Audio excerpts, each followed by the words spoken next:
और दोस्तों स्वागत है आपका दिव्य एग्जाम पर। आइए आपको हम आज जो इम्पोर्टेंट आंदोलन चल रहा है उसके समक्ष ये जो नई चुनौती सामने पेश हुई है हमारे स्टूडेंट सारे लोगों के सामने, जो है बच्चों के सामने, स्टूडेंटों के सामने, जितने भी प्रतियोगी विद्यार्थी परीक्षार्थी हैं सबके लिए एक नया चैलेंज क्या है, नॉर्मलाइजेशन जो आपके सामने दिख रहा है।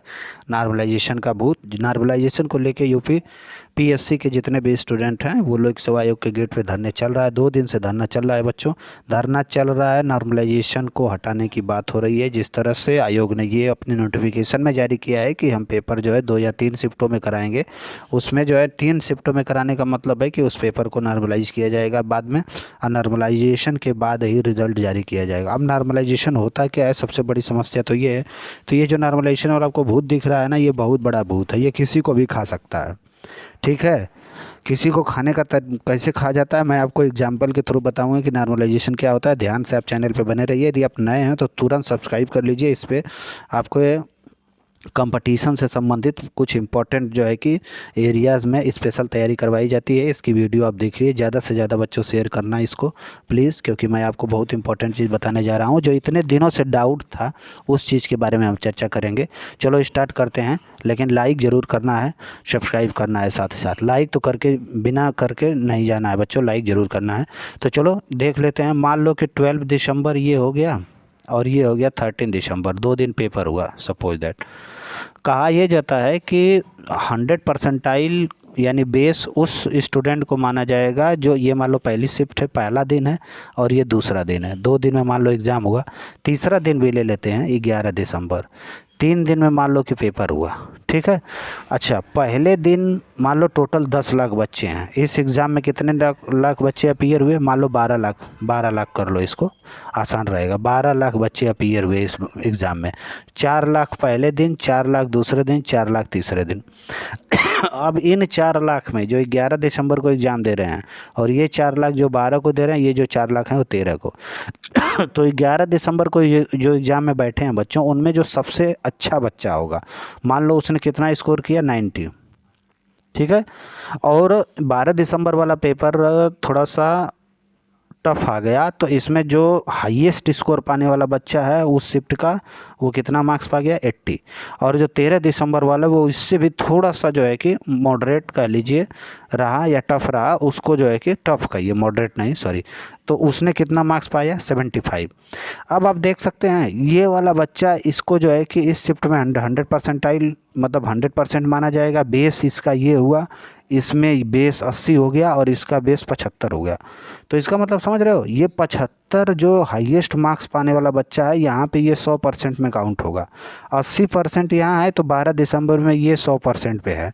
और 90 मार्क्स पाने वाला जो 11 दिसंबर वाला बच्चा है, इसमें ये 100% इसका बेस हुआ। ठीक है, तो ये आप बात समझ लो कि जिसका सबसे छोटा बेस होगा, सबसे छोटा बेस किसका है, 75 वाले का है। ठीक है, उससे बड़ा बेस किसका है, 80 शायद था ना, हाँ, और उससे बड़ा बेस किसका है, 90। तो इसमें जो जिसका सबसे कम बेस होता है वो उसको ज़्यादा फ़ायदा होता है।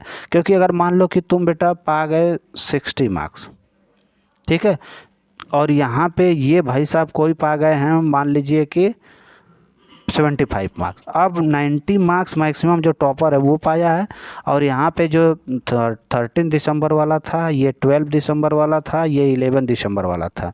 तो 11 दिसंबर में 90 मार्क्स हाईएस्ट मार्क्स पाने वाला बच्चा है, उसमें तुम पा गए मान लो 75। और 13 दिसंबर को हाईएस्ट मार्क्स पाने वाला बच्चा 75 है और तुम बाबू पा गए मान लो 60। तो इसका परसेंटेज निकालिए, मल्टीप्लाई कर दीजिए 100 से, तो 15 पाँचे 75, 15 छक्का 90, और 5 इंटू 100, 500 अपान 6। अब 500 अपान 6 को करोगे तो 6 8 जा 48, यानी 6 8 48, 2 36, यानी 83% के नियर अबाउट। और इसका करो 15 4 जा और 15 5 जा, और इंटू 100 कर लोगे तो ये 5 5 20 संयम 100, यानी 20 चौक 80, ये 80% है। और इनका कितना है, 83% है। तो अब ध्यान से देखना, यहाँ पे 60 मार्क्स पाया है, यहाँ पे 75 मार्क्स पाया है। इसको फिर से मैं लिख लेता हूँ, 90 में ये अब 75 मार्क्स पाए थे, और वहाँ पे 60 में वो कितना पाया था, सॉरी 75 में वो कितना पाया था, 60 मार्क्स। अगर 75 में वो 60 पा रहा है, 62 पा गया, तो वो समझ लीजिए आपके इक्वल है। आपका 90 मार्क्स आपके शिफ्ट में जो सबसे टॉपर बच्चा था उसका था, और इनके शिफ्ट में जो सबसे टॉपर बच्चा था उसका 75 था।